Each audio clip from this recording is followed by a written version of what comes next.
কিছু কিছু মানুষ আছে যারা ক্রিকেটকে খুব ভালোবাসে, যারা চায় ভারত যেন কোনো ম্যাচ জিততে না পারে। বাংলাদেশের কাছে যখন ভারত জিতে গেল চ্যাম্পিয়ন্স ট্রফিতে, তখন তারা বলছিল বাংলাদেশ তো ছোট দল, বাংলাদেশকে ইজিলি হারিয়েছে, কিন্তু পাকিস্তানের সঙ্গে খেলা, সেই দিন পাকিস্তান ইন্ডিয়াকে বাঁশ দেবে, বাঁশ।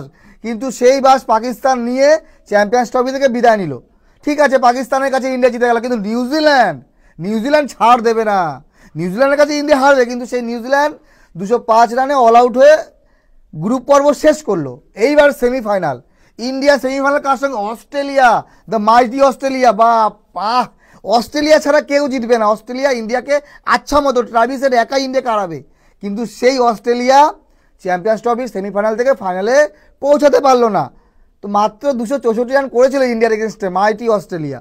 এইবার তারা কি বলছে? ইন্ডিয়া ফাইনালে এবার ফাইনালে যাবে, নিউজিল্যান্ডের কাছে ফাইনাল হারবে। তো বিষয় হচ্ছে ইন্ডিয়া হারতে পারে, প্রত্যেক ম্যাচ ইন্ডিয়া জিতবে এটা তো সম্ভব না। কিন্তু বিষয় হলো যে কেন ইন্ডিয়া কেন হারবে? ইন্ডিয়া হারলে কেন এত আপনাদের আনন্দ? আরে ভাই, ইন্ডিয়া তো ক্রিকেটের সেরা, বিশ্বের নাম্বার 1 দল, 1 নম্বর দল। ইন্ডিয়া এমনি এমনি হয়নি, ভালো খেলে বলে, আর সেই জন্য তারা চ্যাম্পিয়ন্স ট্রফির ফাইনালে পৌঁছেছে। ইন্ডিয়া পৌঁছে গেছে, নিউজিল্যান্ড ভালো খেলেছে সেই জন্য পৌঁছে গেছে। আর বাকি পাকিস্তানের মতো দল, এত সেরা একটা দল, যারা নিজেদের ঘরের মাটিতে, যারা হোস্ট, তারা কিছু করতে পারলো না। তো বিষয় হলো ভালো খেলতে হবে, অবশ্যই কিছু সুযোগ সুবিধা ইন্ডিয়া পায়, কারণ ইন্ডিয়ার পাওয়ার আছে, কারণ ইন্ডিয়ার টাকা আছে। ইন্ডিয়া যে পরিমাণ দর্শক ক্রিকেট দেখে, যে পরিমাণ অর্থ আইসিসি পায়, তো ইন্ডিয়া যদি চায় যে আমরা এই ম্যাচটা দুবাইতে খেলবো, তো দুবাইতেই খেলবো। তো এইটুকু তো কনসিডার করতে হবে, কারণ চ্যাম্পিয়ন্স ট্রফি 2025 যদি পাকিস্তানে ইন্ডিয়া যেত, তাহলে পাকিস্তান ক্রিকেট বোর্ড কী করেছিল? আইসিসিকে বড় সড়ো একটা লিস্ট দিয়েছিল, ইন্ডিয়া যেই স্টেডিয়ামে খেলবে, যেখানে বলবে আমরা সেখানে রাখবো, জেড ক্যাটাগরি সিকিউরিটি ইন্ডিয়াকে দেওয়া হবে। এমনকি বলা হয়েছিল ইন্ডিয়ার জন্য পুরো লাহোর স্টেডিয়াম থাকবে, ইন্ডিয়ার প্রত্যেকটা ম্যাচ ইন্ডিয়া লাহোরে খেলবে। তো বিষয় হলো ইন্ডিয়া যদি পাকিস্তানে যেত, তাহলে 3টে স্টেডিয়ামে ঘুরে ঘুরে ইন্ডিয়া খেলতো না, লাহোরে এক স্টেডিয়ামে খেলতো।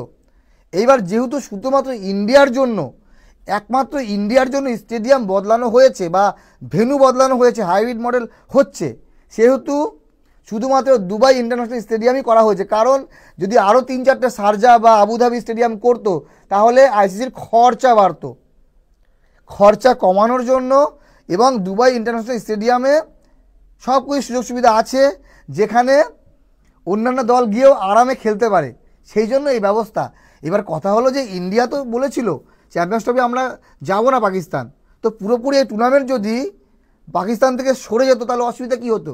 কিন্তু ওই যে পাকিস্তানের কিছু ইনকাম কমতো, তো সেই দিক থেকে দেখতে গেলে আইসিসি হাইব্রিড মডেল করেছে, শুধুমাত্র ইন্ডিয়ার জন্য না, পাকিস্তানের জন্যও। তো বাকি আপনাদের মতামত আপনারা জানাতে পারেন। কিছু মিডিয়া যাদের কোনো কাজ নেই খেয়ে দে, তারা শুধুমাত্র আর কী করবে বলেন?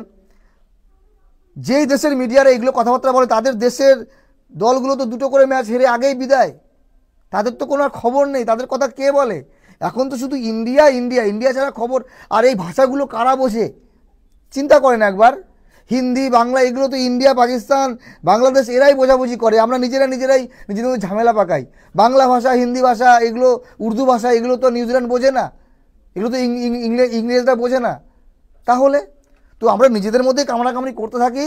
এইবার চ্যাম্পিয়ন্স ট্রফিটা কে নেবে, নিউজিল্যান্ড না ইন্ডিয়া, সেটা আগামীকাল ডিসাইড হবে। কিন্তু মেন বিষয় হলো যে এশিয়াতে যদি থাকে অসুবিধা কোথায়? কমেন্ট করে জানান। নিজেদের ক্ষমতা নেই, যারা ওপরে যাচ্ছে, যারা জিতবে তাদেরকেও টানছেন, বিষয়টা কি?